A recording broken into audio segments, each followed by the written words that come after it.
Good Shabbos, everybody. And I also want to wish all of you guys that have children a happy Father's Day. All the hardworking dads out there. It is my second Father's Day, since I have had a child, and I'm loving it. It's a wonderful thing. It's a reminder of what a blessing children really are in your life. You know, I can't imagine that. I never knew before having a child that I could love someone this much. And you know, Father's Day is really a wonderful thing. I personally like enjoying, like celebrating it. And I think it's important to commemorate Father's Day because as fathers, we have a seriously important job in raising our children. I'm reminded of a midrash that says that fatherhood is a 5-point job. There's 5 things you have to do as a Jewish father. Number 1, of course, is you have to circumcise your son when he's born. Number 2 is that if he is a firstborn, you should do Fidyon Ben, which is redemption of the firstborn. The third thing you're responsible for as a father to a child is that you shall teach him Torah, right? And that's a wonderful thing. You can teach a child how to pray. You can teach him about God. And you've got to do this when he rises and when he sleeps, when you're at home or on the way. Right? The fourth thing you have to teach your son is a trade, because one day your child has to go out and make a living for himself and look after his own family. So it's your job as a father to teach your child a trade. And then the fifth and final thing you have to teach you have to do for your son is to get him a wife. That's what the Midrash says. Get him a wife so that the cycle can continue and we can keep teaching our children the Torah. And the reason why the Midrash says that these are the 5 responsibilities of a father is because it's based upon what Hashem did for the nation of Israel, his firstborn son. Right? Same thing. Number 1 was circumcision. Well, when Joshua took us into the land, we all had to get circumcised once off, right? Step number 2 was redemption of the firstborn. Hashem redeemed us from Egypt and even saved our firstborn from the plague of the death of the firstborn. Number 3 was to teach the Torah to your son. Hashem gave us the Torah on Mount Sinai because he loved us so much. Number 4 was to teach your son a trade, while the Torah gives us all the commandments on how to do trade from a Torah perspective, right? You don't want to teach your son to be a thief. The Torah tells you how to teach your son in the trade that he's going to do. And the number 5 was you should get your son a wife. Well, the Torah instructs us that we shall go forth and multiply and tells us how to live a holy life in marriage. So these are the 5 jobs of a father. And I wish all of you fathers out there a happy Father's Day this Sunday. Okay, I hope you guys also enjoyed your public holiday this week. It was Youth Day in the middle of the week. And it's weird to have these public holidays during lockdown because even though you can get to take the day off, you're still, stuck at the office because your home is the office and whatnot. Anyway, so let's get into this week's parasha. It's parashat Shelach or Shelach Lecha, which means send for yourself, send out spies to go and check out the land. And of course, that's what the parasha is most famously known for, is the 12 guys that go into the land of Israel to play a game of I Spy with My Little Eye. And then what happens? They come back with a bad report. Now, I don't know how many of you in your previous school careers ever had to come home at the end of a term with a bad report and think about giving it to your parents and the hiding that would ensue. It reminds me of a joke. So there's a Jewish kid in town who has to come home at the end of the first term with a bad report. And he gives it to his parents and they look and they say, okay, let's look at this. English, you got an A. Science, you got an A. History, you got an A. Mathematics, you got an F. How did you fail mathematics? So what does the parents do? They ground him and tell him, unless your marks get better in the next term, you are not leaving this house. So another term comes and goes, and what happens? A for everything, mathematics. Another F. He fails mathematics again. So the parents decide, all right, fine, we're going to have to change the schooling of this child. We're going to have to send him to the only other school in town, which happens to be the Catholic school. So they send him to the Catholic school, and there he goes for the first term in the Catholic school, and he studies hard, and end of the term comes, he brings his report home, and what does he get for mathematics? He gets an A, straight A's for everything.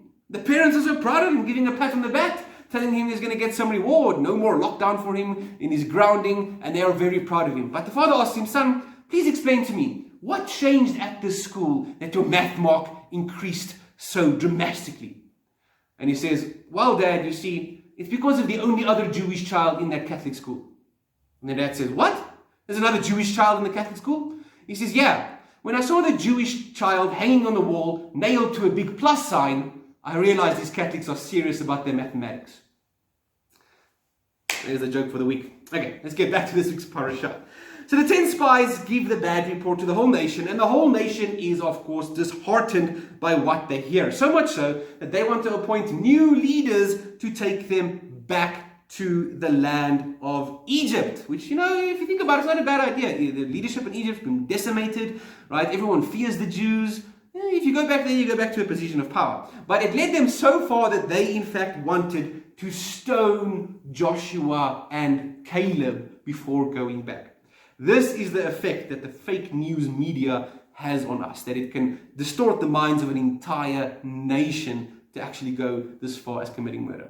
But Baruch Hashem, Hashem shows up in a cloud of glory, appears to the entire congregation, and he says that he wants to destroy this people. Which, by the way, it's not the first time he wanted to do it with this generation, right? And he wants to start over with Moses instead. Which means that what we refer to today as the sons of Israel could have been called the sons of Moses instead. Not Guns and Moses, the sons of Moses instead. But Moses went and interceded on our behalf using the secret formula, the 13 attributes of God's mercy, which is kind of like a cheat code in Judaism, right? We make sure that we use this cheat code as much as possible every Yom Kippur so that God will forgive us.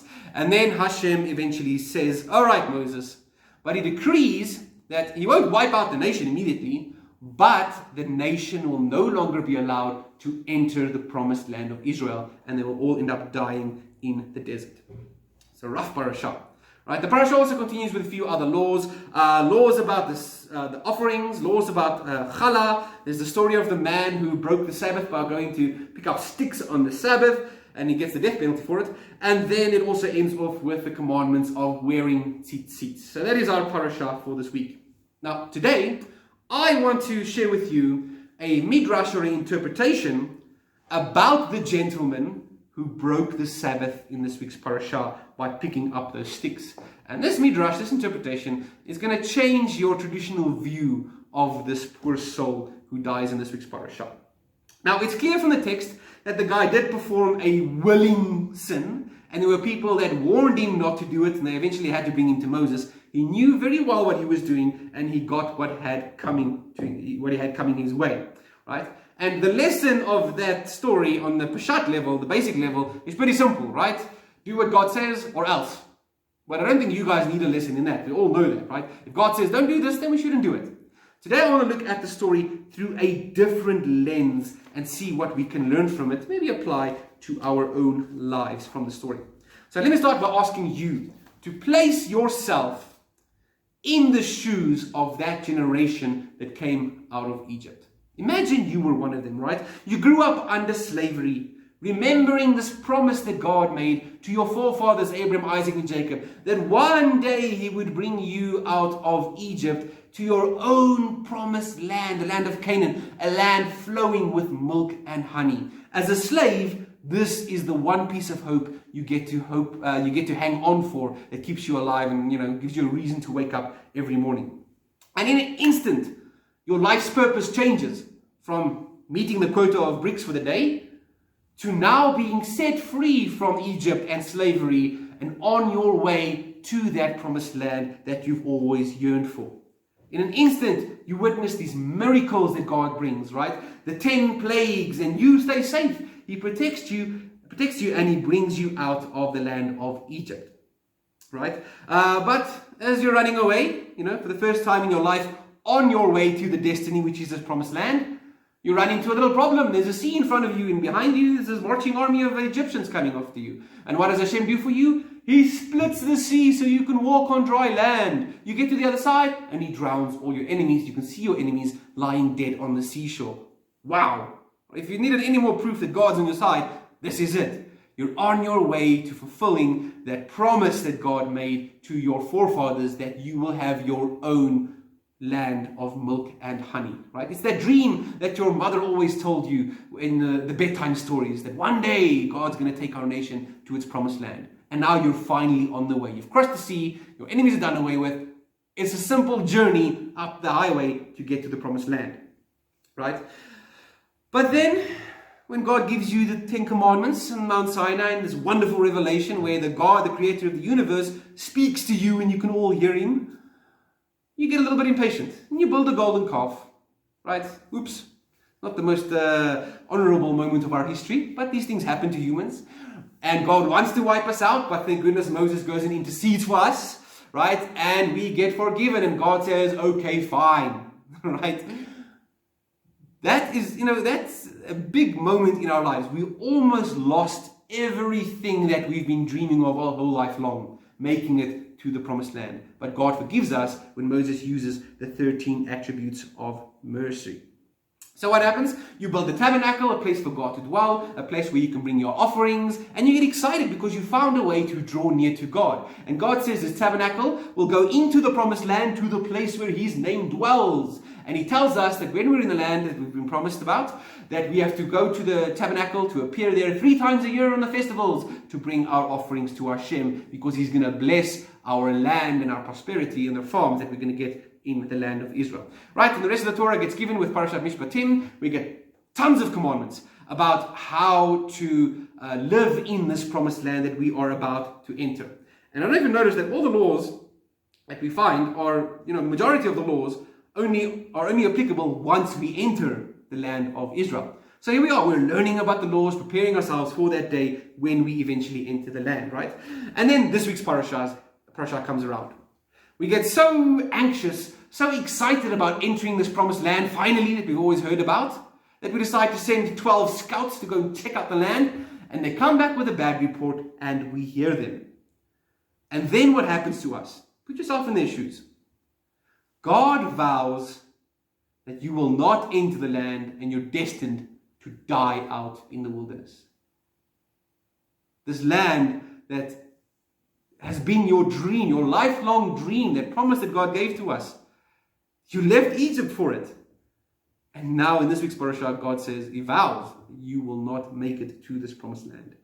It all falls apart. Your dreams of entering the promised land are shattered. Your purpose in life, which has changed now to making it to the land, is also disappeared. You are now a person without a purpose. How does a person go on with life after an event like this? You're doomed. All you do is waiting in the desert till your death. It's like, for example, say today, right, you've got problems with all these underlying issues that are dangerous for someone who gets the virus of COVID-19. You've got diabetes, you've got obesity, you've got asthma, you've got all these things, and then you suddenly catch the virus, and the doctor says to you, sorry, nothing we can do for you. You've got a few days left and you're gone. Can you imagine the state of mind a person must be in when that happens to you? The state of mind that these Israelites were in, that were told, you are going to die here in the desert. How does a person go on with life if you no longer have a purpose? That's the dilemma that the Israelites face in this week's parasha. And in such a situation, you might be led to ask the question, well then, why should I even keep God's commandments anymore? Why should I even keep the Sabbath if I'm anyway going to die out here in the desert?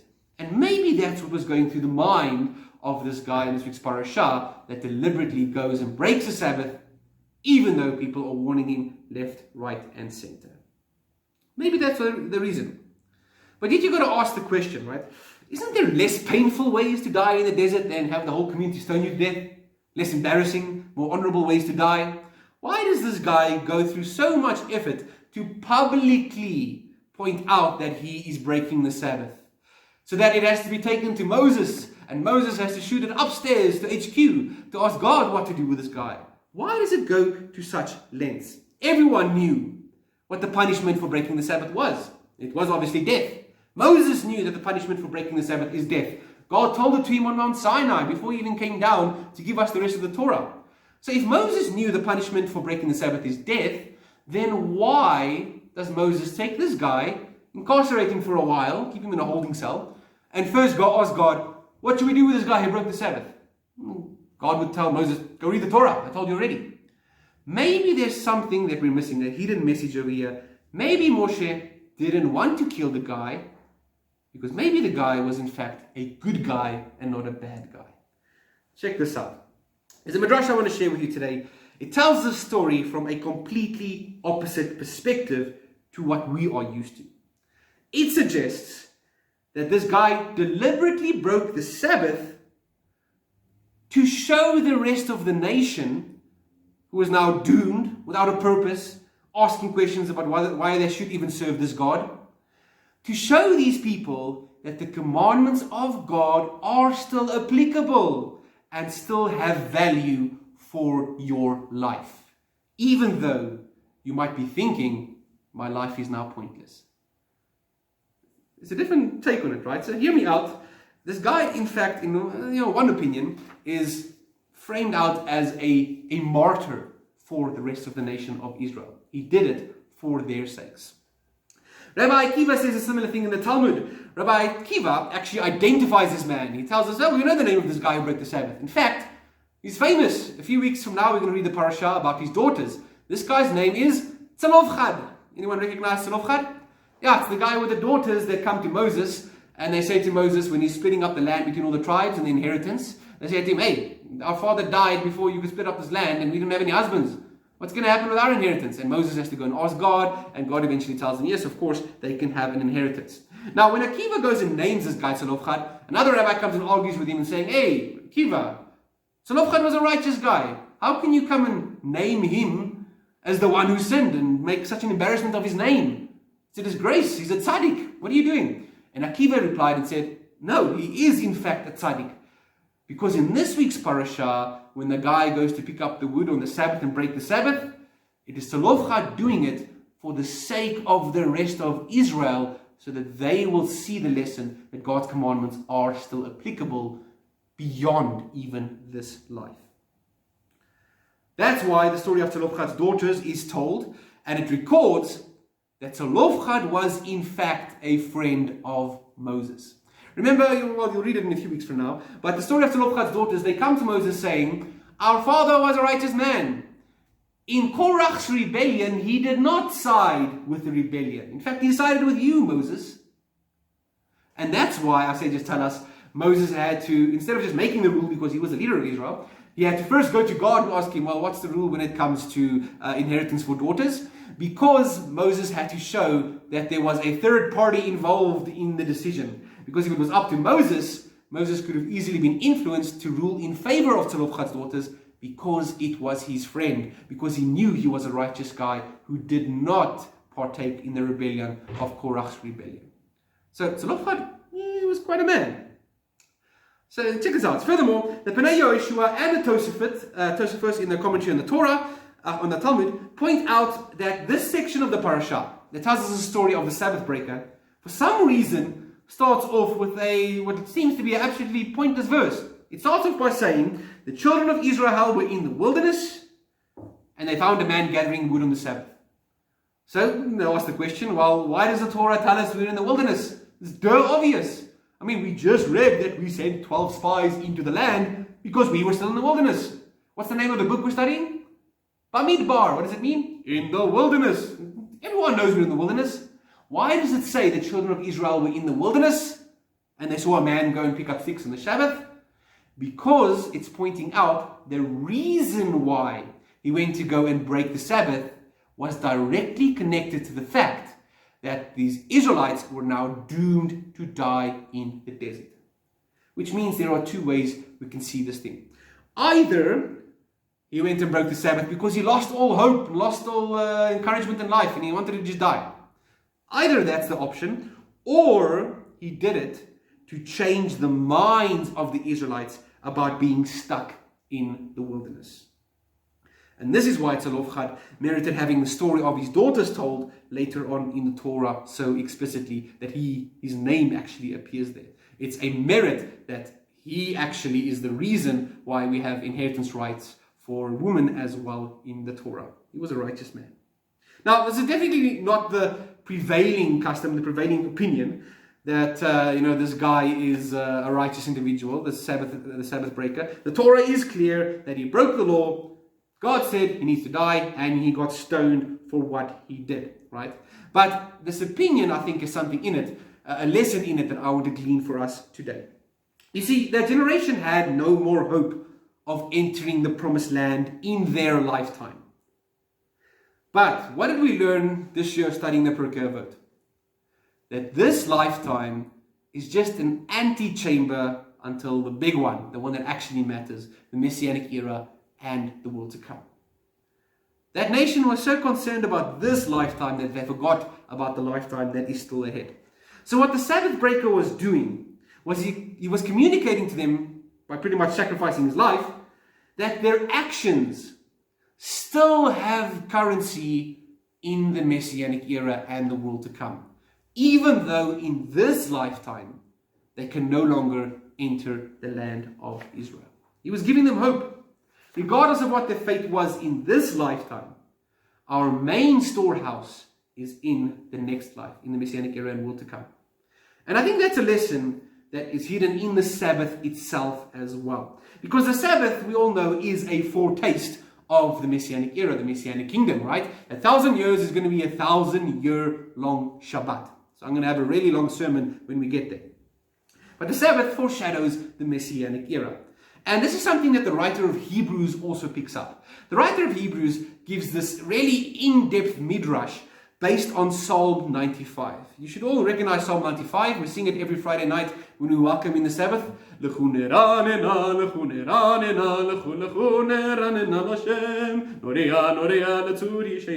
Psalm 95. So he does a midrash on Psalm 95 in Hebrews chapter 3 and chapter 4. Where he talks about the Psalm, because the Psalm says, that's a very important verse where it says, today if you would heed his voice. So you want to know when you have an opportunity to enter the Messianic era? Today, every day, what you do piles up for you in the Messianic era. But the Psalm also goes on to talk about this week's parashah. Hashem says, for 40 years I strove with that generation, and I said, their hearts go astray. So I swore in my anger, they shall not enter my rest. So the book of Hebrews does a midrash on this, trying to figure out what is this rest that they did not enter, and what is this rest that we can still enter. And it gives us three opinions, three options that you can go through. In fact, those of you that did Hayesod, the Sabbath, this is one of the lessons of that book. So you can go back to that book and read through chapter 3. It's all put out there nicely for you guys there. And if you haven't done Hayesod, the Sabbath, I would really encourage you to do it now during lockdown while the shul is still closed. You can do it at home. All the videos are online. You can just come pick up the workbook here by me. So the three options that that is given, presented in the book of Hebrews, is that this rest that God talks about that we have to enter could either be the land of Israel, could be the Sabbath, or it could be the Messianic era.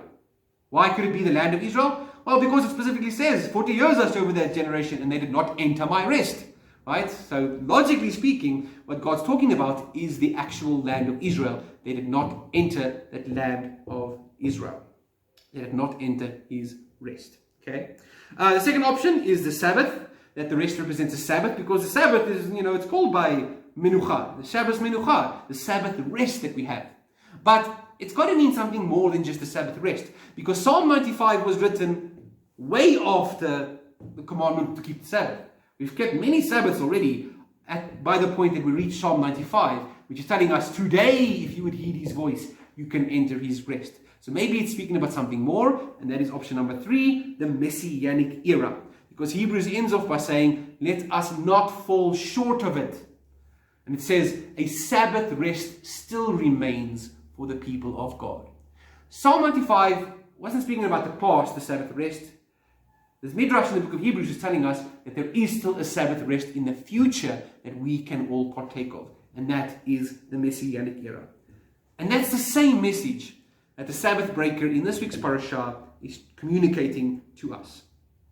By showing the nation that the laws of Hashem are still applicable to them, he is communicating that a Sabbath rest still remains for them in the future, if they heed the voice of God today. Even though they might not make it into the land of Israel, there is still life after death. Now, admittedly, this is a very different take on the episode of the Sabbath breaker, but it is a message that reverberates throughout the Bible. Okay. Now, if you spend enough time reading through the Gospels, you'll notice that the Gospel also has a pretty prolific Sabbath breaker as well. And his name is Yeshua. Yeah, I said it. Yeshua broke the Sabbath on multiple occasions in the Gospel. Now, people, they look at this in different ways to justify their own practices. So those that say the Sabbath is done away with use Yeshua's Sabbath controversies as an example. They say, look, Jesus did away with the Sabbath. He doesn't want to keep the Sabbath, right? Others who obviously read the Bible a bit more realize that Yeshua didn't do away with the Sabbath, but what they argue is that he was doing away with all the rabbinical laws of the Sabbath, which also doesn't really make sense, right? But there's other people that also bring another argument that say what Yeshua was doing was he was actually staying within the bounds of halakha by performing pikuach nefesh, which is the idea that to save a life, you can break any other commandment. So you're allowed to break any commandment, you're allowed to break all the Sabbath commandments in order to save someone's life. But that itself is also a bit of a stretch. Because look at the miracles or the healings that Yeshua performs on the Sabbath to break the Sabbath. Most of them don't have to do with saving a life. For example, his disciples were hungry. Were they going to die from not eating? No. What about the healing of the blind man? Is the blind man going to die before Havdalah? No, he's fine. He can make it to Havdalah and still be alive. What about the guy with a withered hand? Is he going to die on Sabbath for having a withered hand? No. He might lose a thumb wall, but he's not going to die, right? Or the lady with a bent back that he straightened up. Is she going to die from being a hunchback? No. Look at Quasimodo. So what Yeshua is doing is more than just pikuach nefesh, than trying to stay within the halachic bounds of saving a life. Yeshua's defense for the Sabbath incidents are that human need and showing compassion to our fellow human supersedes the Sabbath prohibitions. Because the Sabbath was made for man, not man for the Sabbath. Mankind, we are the master of the Sabbath. That's what it means when he says, the Son of Man is Lord of the Sabbath. The Sabbath is there to serve us. We are not made to serve the Sabbath. And it's very easy for us in our zealousness to get these confused and try and be so Shomer Shabbos that we end up breaking other laws of compassion to our fellow human beings. But Yeshua didn't break the Sabbath just to disregard the Sabbath and say, it's not really applicable anymore. He didn't do it to say that these rabbinical laws are too much. In fact, Yeshua kept all the rabbinical laws of the Sabbath. He taught his disciples to do so. He told his disciples to pray that the troubled times do not come on the Sabbath, so they don't have to flee on the Sabbath, because you're not supposed to travel more than a certain distance on the Sabbath to leave the city. We find his disciples paying attention to this in the book of Acts as well, and further on. Yeshua loved the Sabbath. He kept the Sabbath. He went to the shul on Shabbos. He read the Torah on Sabbath. He never did away with the Sabbath. Right? He dearly defends the Sabbath. So what's going on in all these stories where he breaks the Sabbath? What's the point of this? What's Yeshua trying to communicate? Yeshua uses the Sabbath and its foreshadowing of the Messianic era to communicate to us that compassion to our fellow is the highest mitzvah of all. And in fact, it brings us closer to the Messianic era. Because he often quoted Hosea 6 verse 6 when it came to issues like this, where they accused him of breaking the Sabbath and not keeping the laws. In Hosea 6 verse 6, God says through the prophet Hosea, he says, I require chesed, not sacrifices, knowledge of the Lord more than your offerings. Chesed is such an important thing. What is chesed? Chesed is loving kindness. Chesed is compassion. It's showing acts of love to the people around us. That's what chesed is. That is more important than any of the plain down legalistic things that God gave us to keep us intact. Chesed trumps all. And Yeshua said that all the other commandments hang upon the two, which is to love the Lord your God and love your fellow. Showing chesed to your neighbor. So showing chesed to our neighbors, to our fellow man, that supersedes all of the Sabbath prohibitions, because the Sabbath was made for mankind. It was given to mankind for mankind. And if you look at the different acts of chesed that Yeshua does with all these Sabbath controversies, you'll see that it connects us to the Messianic era. He feeds the hungry. He heals the sick and the bedridden. He brings sight to the blind. He straightens the back of one who's bound down, which is something we pray for every morning, by the way. He points out to some Pharisees who invited him to a Shabbos meal and placed a sick guy in front of him to test him, to see if he would heal him. He proves to them, he asks them, if any of you guys have a calf or a sheep that falls into a pit and it's suffering, Will you help it out? And they will say, of course we will on the Sabbath. It's not breaking the Sabbath. Yeshua says, if that's all right for a cow or a sheep, how much more so for your fellow human beings suffering that needs to be alleviated? These are all things that we yearn for to happen in our world, right? No more sick, no more suffering, no more blind, deaf, etc., mute. These are things that will truly only be realized in the Messianic era, which will be an era of peace. Because the Sabbath is a taste of what is to come. Just like this lifetime is also a taste of what is to come. You see, Yeshua took the opportunity of being accused of being a Sabbath breaker to teach those legalistic Pharisees that something greater than the Sabbath is here. Similarly, the Sabbath breaker in this week's parasha uses the opportunity of publicly being brought before the entire nation as a lawbreaker to teach that generation, who just lost all hope, to teach them that something greater is still available for them. A Sabbath rest still remains for those people as well. That's the message he was communicating. Now, I don't think this midrash that I'm quoting today is true and that this guy was completely innocent. Chances are probably that the guy gave up on God, gave up on life, and he was rebellious, right? So don't quote me on this midrash this week in my sermon this week. But this midrash teaches us a lesson to look at his situation from the perspective of chesed. Don't just look at him as the bad guy who broke the Sabbath, the villain of this week's story. Show loving kindness even to a person like him, a public blasphemer or a public transgressor, and learn a lesson, because every single verse in the Torah, everything that happens in the Torah has a lesson for us to learn. It's even a lesson in taking the positive out of a negative situation, which seems to be a theme of this week's parasha. Just look at the spies, right? They come back with all this negative report. Even then, we should have seen the positive in the negative report. So when we read the parasha, when we read about even the bad guys in the Torah, we need to look at it and see the positive in it. We need to be different. The Torah says about Caleb in this week's parasha that he had a different spirit. We need to have a different spirit as well when we look at those around us, even if they are sinners, Sabbath breakers, blasphemers. We need to look at them with compassion and see what the lesson is Hashem is trying to teach us. And we need to show them compassion, because that is the greatest commandment of all. Yeshua teaches us that just like Caleb had a different spirit, we too need to have a different spirit when it comes to keeping the Sabbath.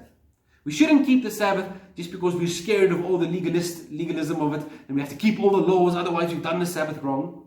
No, we keep the Sabbath because the Sabbath was made for man. It is a day that represents redemption. It is a day that represents peace and healing. And most of all, a day that shows us chesed. It's a day of chesed.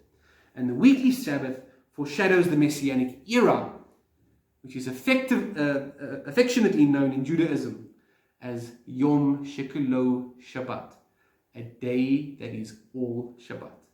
So let's keep our focus on compassion on this coming Sabbath, and even better than that, the Messianic era, a rest that is still to come.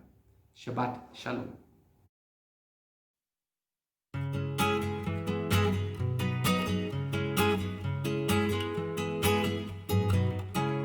Yom Shekulo Shabbat, a time that is all Shabbat, Hayom that is ever Shalom, that will never, Yom Shekulo Shabbat.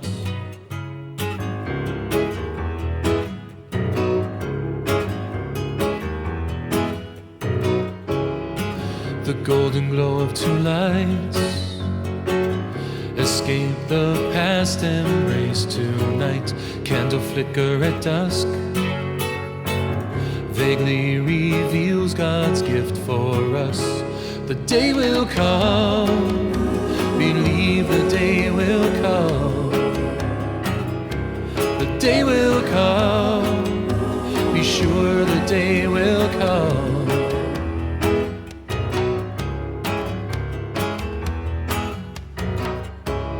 Yom Shekulo Shabbat, a time that is all Shabbat, Hayom that is ever shalom, that will never, Yom Shekulo Shabbat.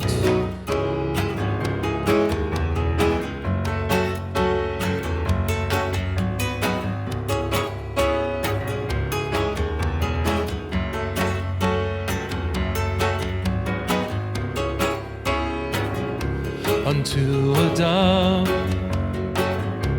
was entrusted creation, and to his son HaShabbat is his kingdom. The day will come, believe the day will come. The day will come, be sure the day will come.